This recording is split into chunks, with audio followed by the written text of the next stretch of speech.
परम प्रेममय श्री श्री ठाकुर परमाराध्या जगज्जननी श्री श्री बड़मा परम पूज्यपाद श्री श्री बड़दा परम पूज्यपाद श्री श्री आचार्य देव चरण मोर कोटि कोटि प्रणाम। परम सम्माननीय ऋतिकदेव मंडली कर्मी मंडली गुरुभक्त मंडली भक्तिमती मातृमंडली सज्जन मंडली समस्त उद्देश्य आज शुभवासर मोर प्रीति शुभेच्छा जय गुरु प्रणाम।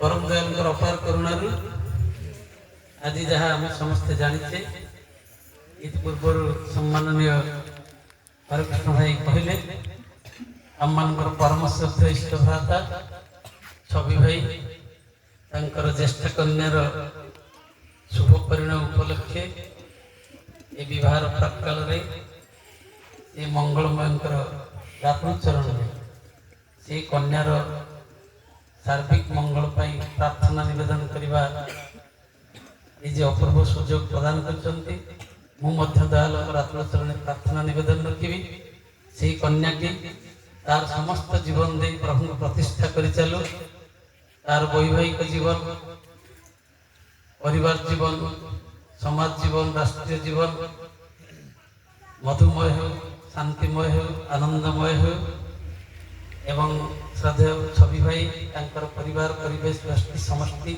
समस्त को नहीं सुस्थ स्वस्थ सुदीर्घ मंगलमय जीवन अधिकारी बनतु एवं उपस्थित समस्ते से दयालुंकर अपार करुणार अधिकारी बनतु।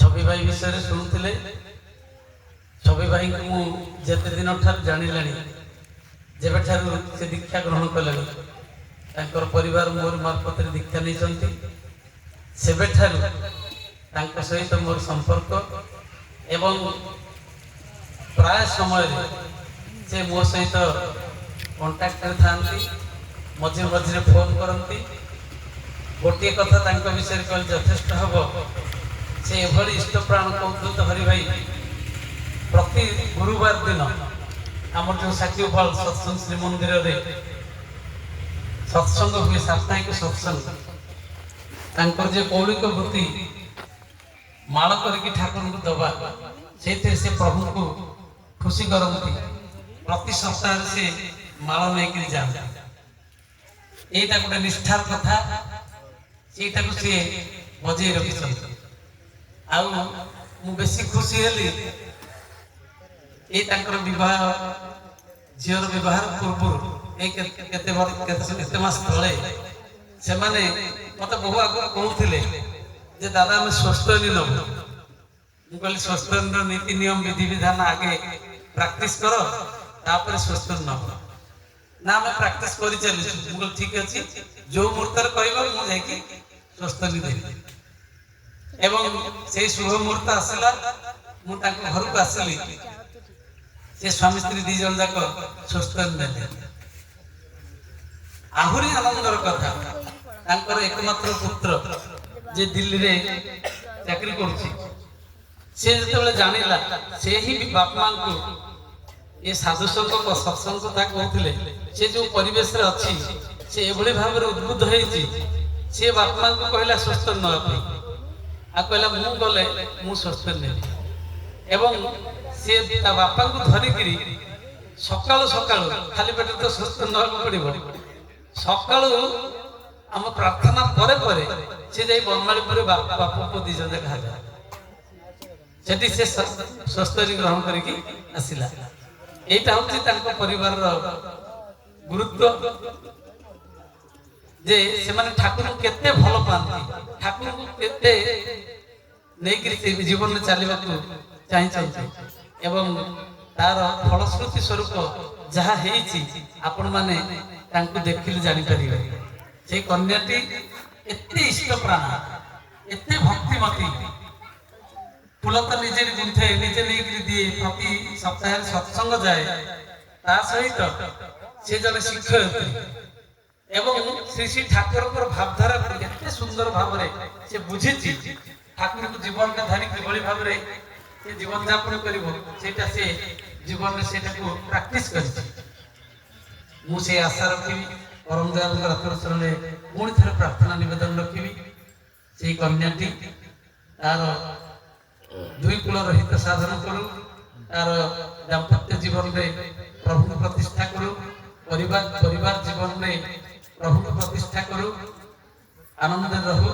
यही रात्र प्रार्थना ये आसिया पूर्व जो आसली आमर नरसिंह भाई आमर छब भाई आ जो मन सब ये लक्ष्मण भाई ना जो मैंने सब देख लक्ष्मण भाई सब देखा से सब कहते जे ये गाँव में केते सत्संग होता केते दीक्षा नहीं मोर से कथा मन पड़ुची मुझे जो पुरी रोली सेतबेले ए सत्संग अंचल प्राय मासर बोधे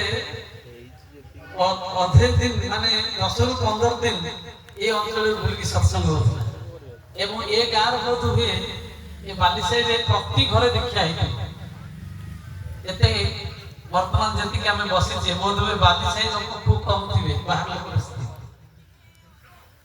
जो परम पूज्य श्री श्री आचार्य एवं श्री श्री अभिंदा ये दीपवर्ष अवतारणा कर बर्तमान से सुजोग आमने किभली भाव जो मैंने आम दूर को जाइए जो मैंने ठाकुर को भूली जाइए कौन सी कारणवश केमी आम से मुख्य स्रोत में सामिल करवा आम जो शांति आनंद पाऊँ ठाकुर को लेकिन आनंद अच्छे से आनंदटा से माने केमिति पाइबे सेतिपाई आमको जत्न नबाक श्री श्री ठाकुर सत्यानुसरण रे टिके आगु पढ़ाउतला आपन मानकर मुखस्थ हो जाइतिबो जो माने पढ़ुथिबे सत्यानुसरण विश्वास कथा गोटे टॉपिक अछि विश्वास विषय केते कथा कहै तादर गोटिए कथा प्रथम रु सेही पंक्तिर प्रथम कथा ठाकुर कहउछंती जेउ भाव विरुद्ध भाव द्वारा आहत बा अभिभूत हुए ना ताही विश्वास हम जे ठाकुर को विश्वास करथिले से विश्वासटा केमिति एथि पई ये बाणी में कहछि जो विरुद्ध भाव हम एमिति ठाकुर को विश्वास करथिले जे कौन सी विरुद्ध भाव मते कि आसी कोन कहि देला बा कौन सी विरुद्ध परिवेश सृष्टि हला मु ठाकुर को भूली गेल ठाकुर पाकुर दूर को जाय से जो विरुद्ध भाव जहाँ द्वारा मु आहत हली एवं अभिभूत हेली जो विरुद्ध भाव द्वारा मनुष्य आहत हबनी कि अभिभूत हबनी ताको कहନ୍ତି विश्वास ता माने हमर विश्वासटा पक्का हेले कच्चा कंचा विश्वास आमे संपूर्ण भाव रे ठाकुर को विश्वास करि ना सेति पई मझिरे मझिरे एमति छाडी जाउ आस्ति कोन भूल जाउ पुणे आस्ति कोन भूल जाउ पुणे भूल जाउ एबोली भाबे चलता ठाकुर पुणे से सत्यानुसरण करथि इतर जंतु माने जहा थरे बुझंती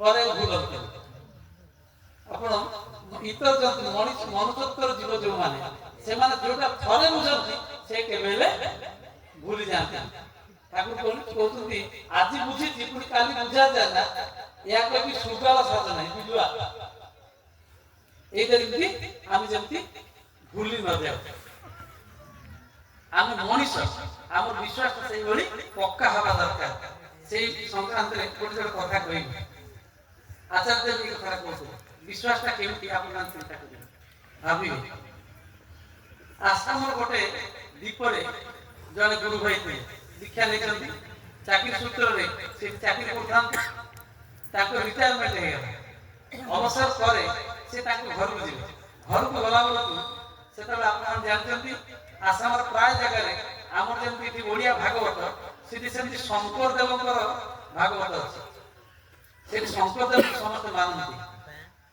से ताको गाँ रे समस्त प्राय शंकर देवकर भक्त ये तो ठाकुर जीवन में ग्रहण करचंती ये जेतबे जाय के गाँ रे पहुंचले ठाकुर क्रंदन कले ठाकुर को जन्मजात स्तुति करबा जागरण करबा सब जहां जहां करू नाम जानी स्तुति प्रार्थना तारक जहां सब किछि चालिला ताकर तो गाँ समस्त शंकर देवकर भक्त सेमान समस्त टिके गुरु कुंचन नाक डाकिले ଇଏ କଣ ମଙ୍ଗଳ ଠାକୁର ଘର ରଖିଲାଣି। ଆମେ ସମସ୍ତେ ଶଙ୍କର ଦେବଙ୍କର ଭକ୍ତ। ଇଏ କଣ ସକାଳ ରାତି ଶୋଇଲା ବେଳକୁ କେତେବେଳେ ପଇସା ଦଉଛି, 30 ଦିନେ ପଢଉଛି, ଇଏ ପଇସା ଦିଆ ଠାକୁର, ଇଏ କଣ? ଲୋକ ତାକୁ ସମାଲୋଚନା କରିବାକୁ ଆରମ୍ଭ କଲେ। ସେ କିଛି କାହା କଥା ଶୁଣନ୍ତି ନାହିଁ। ଯୋଉ କଥା କହିଲେ, ଯେଉଁ ଭାବ ବିରୁଦ୍ଧ ଭାବ ଦ୍ୱାରା ଆହତ ବା ଅଭିଭୂତ ହୁଏ ନାହିଁ, ସେ କାହିଁ ଆହତ ହେବେ, କାହିଁ ଅଭିଭୂତ ହେବେ? ଯେତେ ପ୍ରକାର ବିରୁଦ୍ଧ ଭାବ ଆସୁନା କାହିଁକି, ଯିଏ ଜୀବନରେ ଶ୍ରୀ ଶ୍ରୀ ଠାକୁରଙ୍କୁ ଧରି ଟିକେ ବି ଠାକୁରଙ୍କୁ ବିଶ୍ୱାସ କରିଛି, ଟିକେ ସାମାନ୍ୟ ଟିକେ ବିଶ୍ୱାସ କରିଛି, ଆଉ ଯାହାଙ୍କର ଜୀବନରେ ଠାକୁର ଟିକେ ବି ଜୀବନ୍ତ ହେଇ ଉଠୁଛନ୍ତି, କୋଉ ସମୟ ନା କୋଉ ସମୟ ସେ କେବେ ଠାକୁରଙ୍କୁ ଭୁଲି ପାରିବ ନାହିଁ। ସେ ପୁଣି କେମିତି ଭୁଲିଯିବେ? ସମସ୍ତେ ଏସବୁ କଥା କହିଲେ ତ ଏମିତି ଆପଣ ଗୋଟେ ସମୟ ଆସିଲା, ଆମେ ଯେମିତି ପାଠ ପଢିଲେ ପରୀକ୍ଷା ଦେବାକୁ ହୁଏ, ଆପଣ ଯେତେ କ୍ଲାସ ଉଠି ଯିବେ ଆପଣଙ୍କୁ ବହୁ ମାନେ ଗୁରୁତର ପରୀକ୍ଷା ଦେବାକୁ ପଡିବ, କଠିନରୁ କଠିନତର ପରୀକ୍ଷା ଦେବାକୁ ପଡିବ। ପ୍ରଥମ ଶ୍ରେଣୀରେ ଯୋଉ ପାଠ ପଢୁଥିଲେ, ପଞ୍ଚମ ଶ୍ରେଣୀରେ ସେଇ ପାଠ ନାହିଁ, ମାଟ୍ରିକୁଲେସନରେ ସେଇ ପାଠ ନାହିଁ, ବିଏମରେ ସେଇ ପାଠ ନାହିଁ, ତାଠୁ ଅଧିକା ପରୀକ୍ଷାର ସମ୍ମୁଖୀନ ହେବାକୁ ପଡିବ। ତାଙ୍କ ଜୀବନରେ ମଧ୍ୟ, ଆମ ସମସ୍ତଙ୍କ ଜୀବନରେ ସେଇ ପରୀକ୍ଷା ଆସେ, ତାଙ୍କ ଜୀବନରେ ମଧ୍ୟ ସେଇ ପରୀକ୍ଷା ଆସିଲା। ସେ ପରୀକ୍ଷା କେମିତି ପାସ୍ କଲେ ସେଇ କଥା କହୁଛି। କଣ ପରୀକ୍ଷା ଆସିଲା? ତ ଅଗତ୍ୟା କଣ ହେଲା, ତାଙ୍କର ବାପାଙ୍କର ଦେହାନ୍ତ ହେଲା। ତାଙ୍କ ବାପାଙ୍କର ଯେତେବେଳେ ଦେହାନ୍ତ ହେଇଗଲା, ତ ଗାଁରେ ରହୁଛନ୍ତି, କଣ କରିବେ? ସାଇ ପଇସା ବନ୍ଧୁବାନ୍ଧବ ସମସ୍ତଙ୍କୁ ନେଇକି ତ ସେ ସବୁ କାମ କରିବେ। ତାଙ୍କର ଶବ ସଂସ୍କାର ଠାରୁ ଆରମ୍ଭ କରି ଅନ୍ତେଷ୍ଟି କ୍ରିୟା ପର୍ଯ୍ୟନ୍ତ ସେମାନେ ସମସ୍ତଙ୍କର ସାହାଯ୍ୟ ଦରକାର, ଏକୁଟିଆ ତ କିଛି କରିପାରିବେନି। ତେଣୁ ସେ ଗାଁ ସମସ୍ତଙ୍କୁ ଡାକିଲେ। ଏକଥା ସେତେବେଳେ କହିଲେ, ବାପା ଚାଲି ଯାଇଛନ୍ତି, ଆପଣମାନଙ୍କର ବିନା ସାହାଯ୍ୟରେ ମୁଁ କିଛି କରିପାରିବିନି, ଆପଣମାନେ ମୋର ଜ୍ଞାତି କୁଟୁମ୍ବ, ଭାଇ ବନ୍ଧୁ, ସାଇ ପଡ଼ିଶା ସମସ୍ତେ, ସେମାନେ ସମସ୍ତେ ବଢି ବସିଲେ ଯେ ତମକୁ ଆମେ କହୁଥିଲୁ, ତେଣୁ ସେ ବଙ୍ଗାଳୀ ଠାକୁରଙ୍କୁ ଯଦି ଛାଡ଼ିବ ଆଉ ଆମ ଶଙ୍କର ଦେବଙ୍କୁ ଗ୍ରହଣ କରିବ, ତାହେଲେ ଆମେ ତମ କାର୍ଯ୍ୟରେ ସାହାଯ୍ୟ କରିବ, ଆମକୁ ଲେଖି ଦେବାକୁ ପଡିବ। ସେ ବାଧ୍ୟ ହେଇକି ଅଗତ୍ୟା କାମକୁ ସବୁ କରିବା, ଅଗତ୍ୟା ସିଏ ଲେଖା ହେଲା, ସେ ନିଜେ ସବୁ ସିଗ୍ନେଚର କଲେ ଏବଂ ସବୁଥିରେ ରାଜି ହେଲେ। ତାଙ୍କର ସମସ୍ତ କାମ ସରିଲା। ସବୁ କାମ ସରିଗଲା ପରେ ଆମ ଗୁରୁ ଭାଇ ମାନଙ୍କର ସମସ୍ତଙ୍କର ସେଇ କାମ ହୁଏ, ସମସ୍ତଙ୍କର ଅଭ୍ୟାସ ଅଛି ଯେ 14 ଦିନ ଟିକେ ନାମ ସଂକୀର୍ତ୍ତନ ଠାକୁରଙ୍କ ସତ୍ସଙ୍ଗ ହବ। ସେ ତ ଦୀକ୍ଷା ନେଇଛନ୍ତି, ଠାକୁର ଭୁଲିଯିବେ କେମିତି? ଆମେ ସମସ୍ତଙ୍କର କଥା ଶୁଣିଲେ ଆପଣ ବିପଦରେ ପଡିବେ, ଆଉ କାହା କଥା ନ ଶୁଣିଲେ ଆପଣ ମଧ୍ୟ ହଇରାଣ ହେବେ। ଆଉ ସମସ୍ତଙ୍କ କଥା ଶୁଣିବେ, କାହା କଥା ନ ଶୁଣିବେ, କିନ୍ତୁ ଯାହା କଥା ଶୁଣିବା କଥା ତା କଥା ଯଦି ଶୁଣିବେ, ତାଙ୍କୁ ନେଇ ଯଦି ଚାଲିବେ, ତାହେଲେ ଆପଣ ଜୀବନରେ ଅଗୋଡ଼ରେ କଣ୍ଟା ବାଜିବନି, ଆପଣଙ୍କର କିଛି ଅସୁବିଧା ହେବନି। ସେ ତ ଠାକୁରଙ୍କୁ ମୁଖ୍ୟ ବୁଝିପାରୁଛନ୍ତି, ସେ କାହିଁ କାହା କଥାରେ ଅଭିଭୂତ ହେବେ, କାହିଁ ଆହତ ହେବେ? ସେ ସତ୍ସଙ୍ଗ କଲେ ଏବଂ ସତ୍ସଙ୍ଗରେ ବହୁତ ଦୂର ଦୂରାନ୍ତରୁ ଯେମିତି ସବୁ ଭାଇ ଡାକିଛନ୍ତି, ଆମେ ବହୁତ ଦୂରରୁ ଆପଣମାନେ ସମସ୍ତେ ଆସିଛନ୍ତି। ସବୁ ଗୁରୁ ଭାଇ ମାନେ ଆସିଲେ, କର୍ମୀମାନେ ଆସିଲେ, ଖୁବ ସୁନ୍ଦର ଭଜନ କୀର୍ତ୍ତନ ହେଲା, ଯାଗନ ହେଲା ଏବଂ ସେଇଦିନ ତାଙ୍କର ଯିଏ ମା, ବିଧବା ମା ଯିଏ, ସେ ସେଇଦିନ ଦୀକ୍ଷା ନେଲେ। ମା ପୁଅ 2 ଜଣ ଯାକ ଦୀକ୍ଷା ନେଲେ। ତା ପରଦିନ ତାଙ୍କର ଗାଁରେ ଗୁଞ୍ଜରଣ ଆରମ୍ଭ ହେଇଗଲା। ସମସ୍ତେ ଆସିକି ପଚାରିବାକୁ ଆରମ୍ଭ କଲେ, ଆରେ ତମେ ସେଇ କଥା କଲ, ଆମକୁ ଲେଖିଦେଲ ଯେ ସେ ବଙ୍ଗାଳୀ ଠାକୁରଙ୍କୁ ଛାଡ଼ିବ, ତାଙ୍କର ଦୀକ୍ଷା କିଛି କରିବନି, ଆମେ ସବୁ ସାହାଯ୍ୟ କଲୁ, କିନ୍ତୁ ତୁମେ ସେଇ କଥା କଲ। ବହୁତ ପ୍ରକାର କଥା କହିଲେ, ସେ କିନ୍ତୁ କାହାରି କଥାକୁ ଗୁରୁତ୍ୱ ଦେଲେନି। ସେ ତାଙ୍କର ଯେମିତି ଯଦ୍ୱାରା ନିଷ୍ପତ୍ତି ଯେଭଳି ଭାବରେ କରିବା କଥା ସେ ସେଇଭଳି କରିଚାଲିଲେ। କିନ୍ତୁ ବିଧିର ବିଧାନ ବଡ଼ ବିଚିତ୍ର। ପୁଣି ଥରେ ଆଉ ଗୋଟେ ବଡ଼ ପରୀକ୍ଷା ଆସିଲା। ସେ ପରୀକ୍ଷାଟା କଣ, ବାପା ମରିଯାଇଥିଲେ, ଆଉ ଗୋଟେ ଏମିତି ପରୀକ୍ଷା ଆସିଲା, ହଠାତ୍ ସିଏ ଦେଖିପାରିଲେ, ଅନ୍ଧ ହେଇଗଲେ, ତାଙ୍କ 2ଟା ଆଖି ନଷ୍ଟ। ଲୋକ ସବୁ ଚାଲିଲା, ଦେଖିଲେ କି ଏବେ ନାମ ଦିଅ, ଯୋଉ ନାମ ନେଇଥିଲା ଆମେ ଯେମିତି କହୁ ଗାଁ, ବର୍ତ୍ତମାନ ସେଇ ବଙ୍ଗାଳୀ ଠାକୁରଙ୍କୁ ଧରିକିରି ତମର ଏଇ ଅବସ୍ଥା ହେଇଛି, ଆମେ ତମକୁ ଛାଡ଼ ବୋଲି କହୁଥିଲୁ, ତୁମେ ବର୍ତ୍ତମାନ ଅନ୍ଧ ହେଇଗଲା, ଜୀବନ ସାରା ଦେଖିପାରିବନି। ଜାଣିଲ ତ ବଙ୍ଗାଳୀ ଠାକୁର କଣ କଲେ, ତମକୁ ରକ୍ଷା କରିପାରିଲେ? ଇତ୍ୟାଦି କଥା, ବହୁତ କଥା, ବିଭିନ୍ନ ପ୍ରକାର ଭର୍ତ୍ସନା କରିବାକୁ ଆରମ୍ଭ କଲେ। ସେ କଣ ଉତ୍ତର ଦେଲେ ଜାଣିଛନ୍ତି? ବିଶ୍ୱାସଟା କେମିତି ଜିନିଷ ସେ କହିଲେ, ମୁଁ ଅନ୍ଧ ହେଇଛି, ଭଲ ହେଇଛି, କାହିଁକି ଜାଣିଛ? ତମ ଭଳିଆ ଯୋଉ ଲୋକ ତୁମମାନେ ମୋ ଗୁରୁଙ୍କର ବିରୁଦ୍ଧରେ କହୁଛ, ଠାକୁରଙ୍କର ବିରୁଦ୍ଧରେ କହୁଛ, ସେଇ ବିରୁଦ୍ଧ ପାପୀ ମାନଙ୍କର ମୁହଁ ନ ଚାହିଁବା ପାଇଁ, ତାଙ୍କର ସଙ୍ଗ ନ କରିବା ପାଇଁ ମୁଁ ଆଜି ଅନ୍ଧ ହେଇଯାଉଛି, ମୁଁ ଅନ୍ଧ ହେଇଛି ଭଲ ହେଇଛି। ଚିନ୍ତା କରନ୍ତୁ ତାଙ୍କର ବିଶ୍ୱାସ କେମିତି। ଅନେକ କଥା ତ ଅଛି, ସେ କଥା କହିଲେ ସମୟ ନାହିଁ ସାରିଦେବା ଶୀତ ଦିନ। ଆଉ ଗୋଟେ କଥା କହୁଛି, ଏ ଡିପୁ ଆର୍ଥରେ ଆମମାନେ ବିଭିନ୍ନ ଜାଗାକୁ ଯାଉ, ସେଇ ଆସାମର ଗୋଟେ ଘଟଣା। ଯେଉଁମାନେ ଜାଣିଥିବେ ଆସାମର ଜଣେ ରୀତିକ ଅଛନ୍ତି, ତାଙ୍କ ନାଁ ହେଉଛି କାଜୁଦା। ଆମେ ଯେମିତି ବିଭିନ୍ନ ଅଞ୍ଚଳକୁ ଯାଉଛୁ, ବିଭିନ୍ନ ଘରକୁ ଯାଉଛେ ଏଇ ଡିପୁ ଆର୍ଥରେ, ସେ ସେମିତି ଡିପୁ ଆର୍ଥରେ ଯାଉଛନ୍ତି। ଜଣେ ମାନେ ଦୀକ୍ଷା ନେଇକି ଛାଡ଼ି ଦେଇଛନ୍ତି, ଆମ ପାଖରେ ଲିଷ୍ଟ ଅଛି, ଏ ଗାଁରେ ଯେତେ ଦୀକ୍ଷା ନେଇଛନ୍ତି ସବୁ ଲିଷ୍ଟ ଆମ ପାଖରେ ଅଛି, ଆଚାର୍ଯ୍ୟ ଦେଇଛନ୍ତି। ବର୍ତ୍ତମାନ ସେ ସୁବିଧା ହେଇକି କହିଥିଲି ସମସ୍ତଙ୍କୁ ଲିଷ୍ଟ ଦେଇଥିଲେ। ତ ସେ ସେମିତି ଲିଷ୍ଟ ଦେଖିଲେ ଜଣଙ୍କ ଘରକୁ ସେ ଗଲେ। ସେ ତ ଯାଉଛନ୍ତି ତାଙ୍କ ଘରକୁ, ଜଣେ ଯେତିକି ସେ କାଜୁଦା ତାଙ୍କ ଘରକୁ ଯାଉଛନ୍ତି, ତାଙ୍କର ଯେ ପାଖ ପଡ଼ୋଶୀ ଗୁରୁ ଭାଇ ମାନେ ଥିଲେ, କହିଲେ ତାଙ୍କ ଘରକୁ ମୋଟେ ଯାଉନି, ସେ ତମକୁ ଭୀଷଣ ଅପମାନ କରିବ, ଦରକାର ପାଇଁ ତମକୁ ସେ ମାନେ ଜାଗାରେ ପକେଇ ଦେଇପାରେ। ବିଲକୁଲ ତାଙ୍କ ଘରକୁ ଯାଆନ୍ତି, ଅତ୍ୟନ୍ତ ବିରୋଧୀ ଲୋକ ସିଏ କିନ୍ତୁ କିଛି ଶୁଣିଲେନି। ସେ ତା ଠାକୁର ଚିନ୍ତା କରିଛନ୍ତି, ମତେ ତ ଆଚାର୍ଯ୍ୟ କହିଛନ୍ତି ସମସ୍ତଙ୍କ ଘରକୁ ଯିବା ପାଇଁ, ଆଉ ପୂଜ୍ୟପାଦ ଅବିନ୍ଦା କହିଲେ ଜଣଙ୍କ ଘରକୁ 150 ଥର ଯିବ। ଯେତେବେଳେ ସେ ଜୋତା ଚପଲ ପିନ୍ଧିବ, ଯେତେବେଳେ ଗୋଇଠା ମାରିବ, ସେତିକିବେଳେ ତା ଘରକୁ ଯିବା ଦରକାର ନାହିଁ। ଆମର ସେ ଧୈର୍ଯ୍ୟ ଥିବା ଦରକାର, କାରଣ ମୁଁ ତ ନିଜ ପାଇଁ ଯାଉନି, ଠାକୁରଙ୍କ କଥା କହିବାକୁ ଯାଉଛି। ତା ଦେହରେ ତାର ମଙ୍ଗଳ ମୋର ବି ମଙ୍ଗଳ। ମୁଁ ଯାଜନ କରିବାକୁ ଯାଉଛି ମୋର ମଙ୍ଗଳ, ସିଏ ଯାଜିତ ହବାକୁ ଯାଉଛି ତାର ମଧ୍ୟ ମଙ୍ଗଳ। ସେ ଠାକୁରଙ୍କୁ ଧରିବ, ସିଏ କାହିଁ ଶୁଣିବେ? ସେ ସିଧା ଗେଟ୍ ଖୋଲିକିରି ସେ ଗେଟ୍ ଭିତରକୁ ପଶିବ। ପଶିଲା ବେଳକୁ ଦୁଆର ମୁହଁରେ ଜଣେ ଲୋକ ଠିଆ ହେଇଛନ୍ତି, ତାଙ୍କର ଗୋଟେ ଗୋଡ଼ ଭାଙ୍ଗି ଯାଇଛି, ପ୍ଲାଷ୍ଟର ହେଇଛି। ସେ ଗୋଟେ ବାଡ଼ି ଧରିକି ଠିଆ ହେଇଛନ୍ତି, କହିଲେ ଆଜ୍ଞା ଜୟ ଗୁରୁ। ସେ ଯେମିତି ଜୟ ଗୁରୁ ଶବ୍ଦଟା ଶୁଣିଦେଲେ, ସାଙ୍ଗେ ସାଙ୍ଗେ ସାପ କଣା କହିଲେ ଆଉ ବହି ବେଶୀ ଜୟ ଗୁରୁ କୁହନି, ତୁମମାନେ ସିଏ ଆସିଛ ଜୟ ଗୁରୁ କଥା କହିବେ, ତୁମେ ଆସିଛ ଯା ଯା ଯା ଯା। ଆଜ୍ଞା ମୋ କଥାଟି ଶୁଣନ୍ତୁ, ଆମକୁ ଆଚାର୍ଯ୍ୟ ପଢେଇଛନ୍ତି ନା, ଆଚାର୍ଯ୍ୟ ପଢେଇଛନ୍ତି, ତୁମମାନେ ଆସିଛ ସେଇ କଥା କହିବାକୁ ନା, ଏଇ ଇଷ୍ଟଭୂତି କରିବା କଥା କହିବାକୁ ଆସିଛ ତ? ମୁଁ ଇଷ୍ଟଭୂତି କରିବେନି, ମୁଁ ଇଷ୍ଟଭୂତି କରିବେନି, ମୋର ଗୋଟେ ଗୋଡ଼ ଭାଙ୍ଗି ଯାଇଛି, ପ୍ଲାଷ୍ଟର ହେଇଛି। ତମେ କଣ ଆଇଛ ଆଉ ମୁଁ ଇଷ୍ଟଭୂତି କରିବି, ଆଉ ଗୋଡ଼ ଭାଙ୍ଗିବି, ମୁଁ ଆଉ ଅସୁବିଧା ହେବି? ତ ପଳେଇଆ ପଳେଇଆ। ଇଏ ଅତି କାକୁତି ମିନତି ହେଇକି ଅନୁନ ବିନୟ ହେଇକି ଟିକେ ଆପଣ ମୋ କଥା ଶୁଣନ୍ତୁ। ସେ କହିଲେ ମୁଁ ତମ କଥା କଣ ଶୁଣିବି, ଆଗ ମୋ କଥା ଶୁଣ। ହଉ ଠିକ ଅଛି, ଆପଣ କଣ କହୁଛନ୍ତି? ନା ଆମେ ତ ତମମାନେ ଯାଜନ କରୁଛେ, ଆମେ ସବୁବେଳେ ଯାଜନ କଣ କରୁଛେ? ଯେ ଇଷ୍ଟଭୂତି କରିବେ, ଯେ ନାମ ଧ୍ୟାନ କରିବେ, ଠାକୁର ଧରି ଚାଲିବ, ତାର ଅକାଳ ମୃତ୍ୟୁ ହବନି, ତାର ଅସୁବିଧା ହବନି, ତାର ବିପଦ ଆପଦ ଆସିବନି। ଆଉ ମୁଁ ତ ଇଷ୍ଟଭୂତି କରିକି ସକାଳୁ ଉଠିଲି, ନାମ ଧ୍ୟାନ କଲି, ଇଷ୍ଟଭୂତି କରିକି ଘରୁ ବାହାରୁଛି, ଦେଖିଲା ବେଳକୁ ଆମ ଘର ପାଖରେ ଜଣେ ନଡ଼ିଆ ପଡୁଥିଲା, ସେ ନଡ଼ିଆଟା ଆସିକି ମୁଁ ଗୋଡ଼ ମୋ ଗୋଟା ଭାଙ୍ଗିଗଲା। ମୁଁ ତ ଇଷ୍ଟଭୂତି କଲି, ମୋ ଗୋଡ଼ଟା କାହିଁ ଭାଙ୍ଗିଲା? ମତେ ବିପଦ ହବା କଥା ନୁହଁ। ଆମ ମୁଣ୍ଡରେ ଏଇ କଥାଟା ବସିଛି ଯେ ମୁଁ ଇଷ୍ଟଭୂତି କରୁଛି, ମୋର କିଛି ହବନି। କିନ୍ତୁ ସେତିକିବେଳେ କହିଲେ ଆପଣ କଥା କହିଲେ, ତାହା ମୋ କଥା ଶୁଣନ୍ତୁ। ସେ କାଜୁଦା ହଠାତ୍ ଗୋଟେ କଥା ତାଙ୍କ ମୁଣ୍ଡକୁ ଜୁଟିଲା, କହିଲେ ଶୁଣନ୍ତୁ, ଠାକୁରଙ୍କ ପାଖରେ ଗୁରୁ ଭାଇ ମାନେ ସବୁ ବସିଛନ୍ତି, ସମସ୍ତେ ବସିଛନ୍ତି, ଠାକୁରଙ୍କର କଥାବାର୍ତ୍ତା ଚାଲିଛି, ସବୁ ଆଲୋଚନା ଚାଲିଛି। ହଠାତ୍ ଗୋଟେ ନଡ଼ିଆ ଗଛଟେ ନଇଁକି ଥିଲା, ସେ ନଡ଼ିଆ ଗଛରୁ ଗୋଟେ ପଇଡ଼ ଜଣେ ଗୁରୁ ଭାଇଙ୍କର କାନ୍ଧରେ ପଡ଼ିଲା। ମାନେ ଠାକୁରଙ୍କ ସାମ୍ନାରେ ସିଏ ବସିଛି, ଠାକୁରଙ୍କର ମାନେ ବଳ ଭିତରେ ସିଏ ଅଛି, ଠାକୁର ତାକୁ ଚାହିଁଛନ୍ତି, ତା କାନ୍ଧରେ ଗୋଟେ ପଇଡ଼ ପଡ଼ିଲା। କାନ୍ଧରେ ଯେତେବେଳେ ପଇଡ଼ଟା ପଡ଼ିଲା ଏତେ ଉପରୁ, ସେ ଲୋକଟା ଅଚେତ ହେଇଗଲା, ଆଉ ତାକୁ ଡାକ୍ତରଖାନା ନିଆଗଲା, ତା କାନ୍ଧଟା ଫ୍ରାକ୍ଚର ହେଲା, ତାପରେ ସେ ଯାହା କରିବା କଥା ହେଲା, ତାପରେ ସେ ସୁସ୍ଥ ହେଲା। ସୁସ୍ଥ ହେଲା ପରେ ଠାକୁରଙ୍କ ପାଖରେ ଆସି ବସିଛି, ସେତିକିବେଳେ ପ୍ରଶ୍ନ ଉଠିଲା। ଆମେ ତ ପ୍ରଶ୍ନ କରୁ, ସମସ୍ତେ ଠାକୁରଙ୍କୁ ପ୍ରଶ୍ନ କରୁ, ଠାକୁର ଆପଣ ତ କହିଛନ୍ତି ଯଜନ ଯାଜନ ଇଷ୍ଟଭୂତି କଲେ ବିପଦ ଆସିବନି।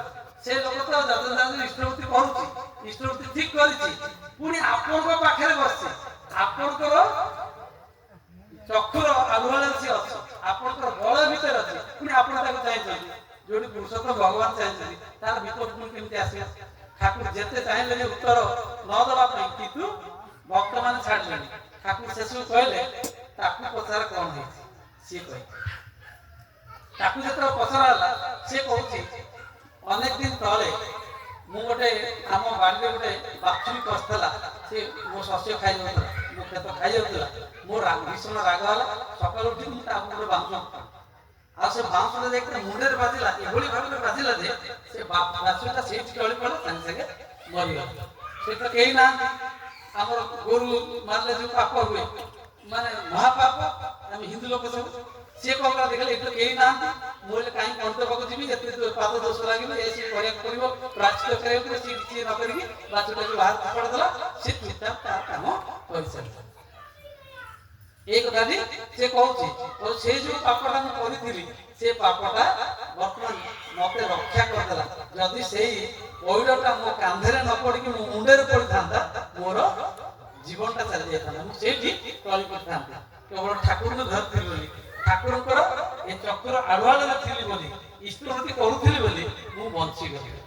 ସେତିକିବେଳେ ଯୋଉ ଲୋକଟା ଗୋଡ ଭାଙ୍ଗି ଯାଇଥିଲା କହୁଥିଲା ଆଉ ଗୋଟେ ଗୋଡ ଭାଙ୍ଗିବାକୁ କହିଛ ମତେ ଇଷ୍ଟଭୃତି କରିବା ପାଇଁ ସାଙ୍ଗେ ସାଙ୍ଗେ କହିଲା ଆଜ୍ଞା ଚେୟାର ଦେଲା ଆଜ୍ଞା ବସନ୍ତୁ ମୁଁ ଆପଣଙ୍କୁ ଜବାବ ଦଉଛି ମୁଁ ଆଜିଠାରୁ ଏଇ ମୁହୂର୍ତ୍ତରୁ ମୁଁ ଇଷ୍ଟଭୃତି ଆରମ୍ଭ କରିବି। କାରଣ ସେ ହଉଛନ୍ତି ମଙ୍ଗଳ ଦାତା। ଆମେ ସମସ୍ତେ ଭୁଲି ଯାଇଛେ ତାକୁ ଯେ ଇଷ୍ଟଭୃତି କଲେ କଣ ହୁଏ ମଙ୍ଗଳଟା କେମିତି ଆସେ ଏ କଥା ଆମେ ଜାଣିନେ କିନ୍ତୁ ଆମର ସବୁ କଥା ସିଏ ଜାଣନ୍ତି କୋଉଭଳି ଭାବରେ କେତେବେଳେ କେମିତି ଆମକୁ ସେ ରକ୍ଷା କରିବେ ସେଇ ଇଷ୍ଟଭୃତି ହିଁ ଆମକୁ ରକ୍ଷା କରିବ। ଠାକୁର କହୁଛନ୍ତି ଜୀବନ ଯଦି ଯାଏ ତ ଇଷ୍ଟଭୃତି ଛାଡ଼ିବନି ଧର୍ମ ଅର୍ଥ କାମ ମୋକ୍ଷର ଏ ନିଶାନ ଭୁଲିବନି। ଜୀବନ ଯଦି ବି ଛାଡ଼ିଯାଏ ତାହେଲେ ଇଷ୍ଟଭୃତି ଭୁଲିବନି। সেই ইষ্টভূতি ଆମକୁ ରକ୍ଷା କରିବ। କେମିତି ରକ୍ଷା କରିବ ଆପଣମାନଙ୍କ ଭିତରେ ଆପଣ ମାନେ ନିଜେ କହିବେ କିଭଳି ଭାବରେ ଆପଣଙ୍କର ଅନୁଭୂତି ଅଛି। ଏଠି ଯେତେ ଗୁରୁ ଭାଇ ଆମର ବସିଛେ ସମସ୍ତଙ୍କୁ ଯଦି ପଚରା ଯିବ ଠାକୁରଙ୍କୁ ଧରିକି ତମର କଣ ହେଇଛି ଇଷ୍ଟଭୂତି କରି କଣ ହେଇଛି ତାଙ୍କ ପାଟିରୁ କଥା ବାହାରିବ। ପ୍ରତି ମୁହୂର୍ତ୍ତରେ ଠାକୁର ଆମକୁ କେମିତି ରକ୍ଷା କରି ଚାଲିଛନ୍ତି ଖାଲି ମତେ ନୁହେଁ ମୋର ପରିବାର ମୋର ପରିବେଶ ସମସ୍ତଙ୍କୁ କିଭଳି ଭାବରେ ରକ୍ଷା କରି ଚାଲିଛନ୍ତି ସେ କଥା ଭାଷାରେ ବର୍ଣ୍ଣନା କରିପାରିବି। ମୁଁ ସମସ୍ତଙ୍କ ପାଖରେ ସେଇ ନିବେଦନ ରଖିବି ହାତ ଯୋଡ଼ିକି ନିବେଦନ ରଖିବି ଆପଣମାନେ ଠାକୁରଙ୍କୁ ଟିକେ ଜାବୁଡ଼ି ଧରନ୍ତୁ ଅନ୍ତତଃ ସେ ଟିକେ ଇଷ୍ଟଭୃତି କରନ୍ତୁ ନାମ ଟିକେ କରନ୍ତୁ ଆଉ ଯାହା ହବ ପରେ ଦେଖାଯିବ। ସେଇ ବିଜୟ ମନ୍ତ୍ର ଯୋଉ ନାମର ପାୱାର ଠାକୁର କହୁଛନ୍ତି ଆଟମ ବମ୍ ଠାରୁ ଆହୁରି ପାୱାରଫୁଲ ଏଭଳି ନାମ ଆପଣ କରିକି ଦେଖନ୍ତୁ ସେ ନାମ କଣ ପାୱାର ଅଛି।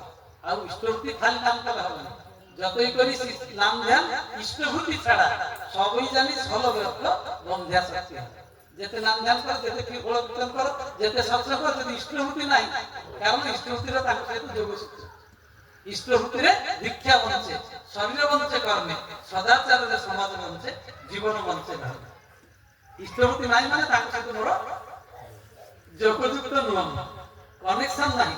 କନେକ୍ସନ ନଥିଲେ କଣ ହବ ଯେତେ ଯାହା କର ନା କାହିଁକି ଆପଣ ଯେତେ ଭଲ ମଞ୍ଜି ଆଣନ୍ତୁ ଯେତେ ଯାହା ମାଟିରେ ସୂତା ଭଳିଆ ଖାଲି ଗ୍ୟାପ ରଖିଦିଅନ୍ତୁ ଯେତେ ପାଣି ଦିଅନ୍ତୁ ଯେତେ ସାର ଦିଅନ୍ତୁ ଯେତେ ଔଷଧ ଦିଅନ୍ତୁ ସେ ମଞ୍ଜି ଗଛ ଯେତେ ପଇସା ଦେଇ ଆପଣ କିଣିଥାନ୍ତି ହବ ଖାଲି ମଞ୍ଜିରେ ଦିଅନ୍ତୁ ଖାଲି ମାଟି ଛୁଆଇ ଦିଅନ୍ତୁ ଦେଖିବେ ସେ ଅଙ୍କୁରୋତ୍ଗମ ହବ ବିରାଟ ଧର୍ମରେ ପରିଣତ ହବ।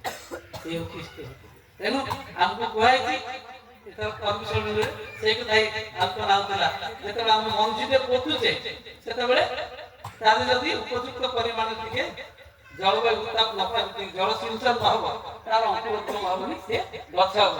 ଠିକ ସେଇଭଳି ଭାବରେ ଯଦି ମଞ୍ଜିଟା ହୁଏ ଦୀକ୍ଷା ଆଉ ତାପରେ ଟିକେ ଜଳ ସିଞ୍ଚନ କରିବା ସେଇଟା ହଉଛି ଏ ବିଟୁଅର ଆମେ ତାଙ୍କ ପାଖକୁ ଯିବାକୁ ପଡ଼ିବ ଟିକେ ପାଣି ଦେବାକୁ ପଡ଼ିବ ତାକୁ ଟିକେ ପୋଷଣ ଦେବାକୁ ପଡ଼ିବ। ଆମେ ଯୋଉମାନେ ଅନ୍ତତଃ ଶ୍ରୀ ଠାକୁର ଟିକେ ବୁଝିଛେ ଜାଣିଛେ ଆମେ ସମସ୍ତେ ଯେମିତି ସେଇଭଳି ଭାବରେ ସମସ୍ତଙ୍କୁ ଉଦ୍ବୁଦ୍ଧ କରିବା।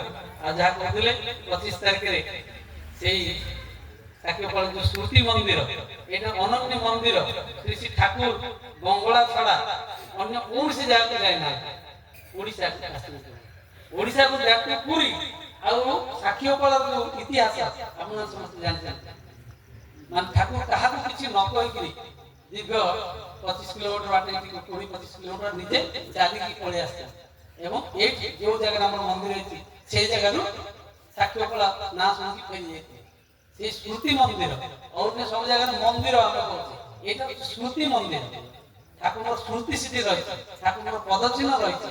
ସେଇ ଉତ୍ସବ ଆମେ ଗଙ୍ଗା ନିକଟରେ ଯେତେ ଜଣେ ଅତି କରୁଛେ ଅପମାନ ଗଙ୍ଗା କୂଳରେ ଯୋଉମାନେ ରହନ୍ତି ଆପଣ ଦେଖିବେ କଲିକତା ହୁଗୁଳି ନଦୀ ହଉଛି ଗଙ୍ଗା ନଦୀ ହୁଗୁଳି ନଦୀ କୂଳରେ କଲିକତାବାସୀ ଯୋଉମାନେ ରହନ୍ତି ସେମାନେ ହୁଗୁଳି ନଦୀ ପାଣିକି ଗଙ୍ଗା ପାଣିକି ପବିତ୍ର ବୋଲି ଭାବନ୍ତି କାହିଁକି ନା କଲିକତା ସହରର ଯେତେ ସବୁ ଷ୍ଟୋରେଜ ଟ୍ୟାଙ୍କ ସବୁ ସେଇ ଗଙ୍ଗା ନଦୀ ଯାଇଛି ପାଇଖାନା ଟାଙ୍କି ତେଣୁ ଗଙ୍ଗା ନଦୀକି ପବିତ୍ର ବୋଲି ଭାବନ୍ତି କିନ୍ତୁ ଆମେ ଶହ ଶହ କିଲୋମିଟର ଦୂରକୁ ଯାଉଛେ ସେ ଗଙ୍ଗା ନଦୀରୁ ପାଣି ଆଣିକି ତା ଦେହରେ ଟିକେ ପାଣି ମିଶେଇକି ବର୍ଷ ସାରା ଆମେ ପବିତ୍ର ବୋଲିକି ତାକୁ ବ୍ୟବହାର କରୁଛେ। ସେମିତି ଦୀପ ତଳ ଅନ୍ଧାର ଭଳିଆ ଆମେ ଏଇ ସାକ୍ଷୀ ପାଣିରେ ଆମେ ଏଇଠି ଅଛେ କେତେ ଦୂର ଲୋକ ଆସୁଛନ୍ତି ସେଇ କଥା ମନେ ପକେଇକି ସେଇ ମନ୍ଦିର ଦର୍ଶନ କରିବା ପାଇଁ ଆମେ ତାର ଗୁରୁତ୍ୱ ବୁଝୁଛେ। ମୁଁ ସମସ୍ତଙ୍କୁ ପୁଣି ଥରେ ନିବେଦନ ରଖିବି ସେଇ ମନ୍ଦିରର ରକ୍ଷଣାବେକ୍ଷଣ କରିବା ସେଇ ମନ୍ଦିରର ସୁପରିଚାଳନା କରିବା ଏବଂ ଯାହା ବର୍ତ୍ତମାନ ଆଚାର୍ଯ୍ୟ କହୁଛନ୍ତି ଦୁଇ ଭଳି ଅନ୍ତତଃ ସକାଳ ଗୋଟେ ଭଳି ଗୋଟେ ପରିବାର ସନ୍ଧ୍ୟାବେଳେ ଗୋଟେ ପରିବାର ଯେମିତି ଆମେ ସେଠି ପ୍ରାର୍ଥନା କରିବାକୁ ଯିବା ନିୟମିତ ଭାବରେ ଯେମିତି ଠାକୁର ସେଠି ଅଛନ୍ତି ମୋର ଦାୟିତ୍ୱ ମୁଁ ଯେମିତି ଯାଇକି ସେଠି ସକାଳ ସନ୍ଧ୍ୟା ପ୍ରାର୍ଥନା କରିବି ସବୁଦିନ ଯିବା ଦରକାର ନାହିଁ ମୁଁ ମାସକେ ଥରେ ଅନ୍ତତଃ ଗୋଟିଏ ଓଳିଯିବି ଆଉ ଭାଇ ଗୋଟେ ଓଳିଯିବି ଏମିତି ହେଲେ ସେଠି ପ୍ରତିଦିନ ଯେମିତି ଗୁରୁ ଭାଇ ମାନେ ବସି ପ୍ରାର୍ଥନା କରିବେ ଏଇଟା ଯେମିତି ହୁଏ ପରିଶେଷରେ ପୁଣି ଥରେ ସେଇ କନ୍ୟାର ସାର୍ବିକ ମଙ୍ଗଳ ଏବଂ ସବି ଭାଇ ତାଙ୍କର ପରିବାର ଆପଣମାନଙ୍କ ସମସ୍ତଙ୍କର ସୁସ୍ଥ ସ୍ୱାସ୍ଥ୍ୟ ମଙ୍ଗଳମୟ ଜୀବନ ପାଇଁ ଦୟାଳୁଙ୍କର ଆଚରଣରେ ପ୍ରାର୍ଥନା ନିବେଦନ ବନ୍ଦେ ପୁରୁଷୋତ୍ତମ ବନ୍ଦେ ପୁରୁଷୋତ୍ତମ